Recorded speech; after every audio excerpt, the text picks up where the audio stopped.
Okay, the time has come for the engine rebuild, and I've arrived this morning at the Goulburn Engine Centre here in New South Wales. Andy inside, great bloke, Kelvin as well. Now Andy did my stroker engine in my replica Dart around about 13 years ago.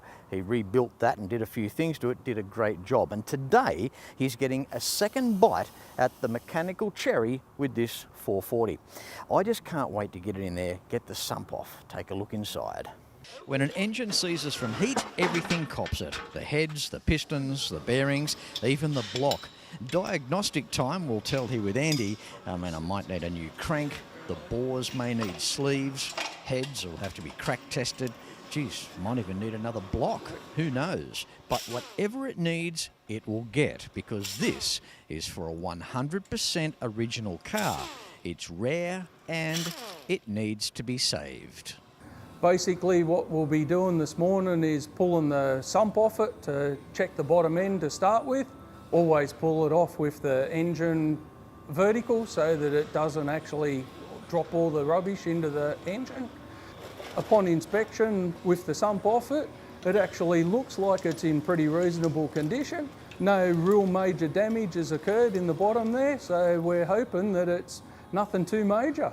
This is probably one of the best parts of the process of working with this car, was meeting these guys. Now Andy I've known for many years, probably about, 12 or 13 years perhaps, and Kelvin's a great guy, the owner of the company down there. These guys are an absolute dream. They're a pleasure to work with. With the Chryslers, a good design feature on them is that they run 5 bolts per cylinder, which is the 2 there, 1 down through the centre and 2 on the outside. Not too many V8s actually run 5 bolts per cylinder. We've removed 1 cylinder head now and it's still running the original tin gasket. My assumption would be that it's never been apart before. It does have a bit of a rust spot in the bores, so we're a little bit worried about the oversize that this will go to. After good inspection, we've gone through the bores, we've looked at them, and basically speaking they're certainly salvageable. There's a couple there that'll probably need sleeving, but the majority of them are really good. We'll have a look at the heads now that we've pulled them off, and we've noticed the casting marks and the size of the inlet valves indicates that these are definitely Magnum cylinder heads. Overall, the engine itself, it's quite a impressive engine.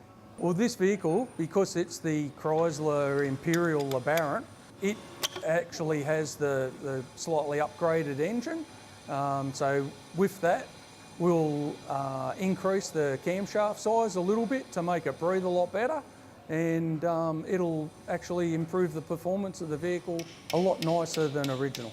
Now we've just knocked the Welsh plug out of it, and inside this engine's cooling system it's actually spotless. We've just released the first conrod cap, and after inspection, a little bit of scoring from a bit of dirty oil, but in all, pretty good looking condition really. Once we pulled it apart, we found that the head gasket had actually leaked, and the water had leaked into the cylinder and corroded a few of the cylinders. We found that 90% of the seizure was from dry gudgeon pins from sitting around for so long. When it got parked up in 1998, we'd say that it actually had water leaked into the cylinder from the overheating, and that's what's caused the piston to rust in the bore and be all seized up. Moving through the Goulburn Engine Centre. Since the engine has been pulled down, the heads, intake and block have received their acid bath, and they've cleaned up really well. So now it's the exciting time for the machining of the bores to begin. Got her out of the tank and all cleaned up, nice and spick and span. We've mounted her on the boring bar. We've pre-bored 6 of the bores. They all look really good actually. The rusty one we were fairly worried about is cleaned up, I'd say probably around 80 to 90%. So once we hone it, we'll know for sure, and then we can trace it down from there. One thing I love about working around you guys, you have a lot of fun, Andy. Yeah, world's full of fun. Got to have it here. In between the laughter, there's some machining work that gets done too, which really impresses me. Yeah, we do a little bit of work here, not too much though. You got to love this. Got to love this. Now, Andy, this 440. Now, remembering too, it's in a high-end car. The Magnum heads, that's nice. 350 horsepower was standard. The Magnum engine with its camshaft back in '68 was 375 horsepower. Obviously, we don't have that Magnum camshaft at this stage. So, high-end car, nice 440. How do you think it'll end up? Well, with the compression we're going to run and the size of the camshaft that we're going to put in it, I would say that we'll definitely hit the 375 mark, probably quite possibly even a little bit more. We're probably looking more towards the torque factor than the actual horsepower factor. Because of the vehicle that it's going in, we want it to be a nice cruiser with plenty of grunt, but not crazy with silly drivability. So a bit more duration on the cam? Definitely more duration on the cam, not quite as much overlap, so that we've got plenty of bottom end torque rather than snappy, cranky horsepower.